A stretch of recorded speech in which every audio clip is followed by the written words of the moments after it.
c'è la guerra, chi nasce chi muore, lontano dagli occhi, distante dal cuore, la fame e la sete, non mi tocca niente, la causa di tutto, la causa di niente, la mela del serpente, la mela del serpente. Siamo qui con Antonio Quadrello. Antonio, io ho letto che tu sul palco hai fatto di tutto. C'è qualcosa che non hai fatto ancora e che vorresti fare? No, perché ho anche scritto che l'unica cosa che non ho fatto è lo striptease e non lo voglio fare. Non mi sembra il caso, insomma, non mi sembra il caso.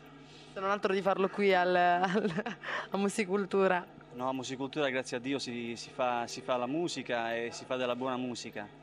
Quindi spero che si continui a farla, perché se non ci fosse sarebbe un problema, perché per chi fa della musica d'autore il suo pane quotidiano, se non ci fossero queste strutture, queste organizzazioni, queste associazioni e questi direttori artistici, per noi sarebbe davvero dura.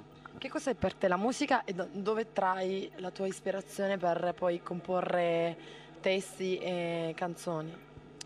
Per me la musica, qualcuno dice è qualcosa che fa sognare senza doversi necessariamente addormentare. È un viaggio dove necessariamente non bisogna acquistare il biglietto.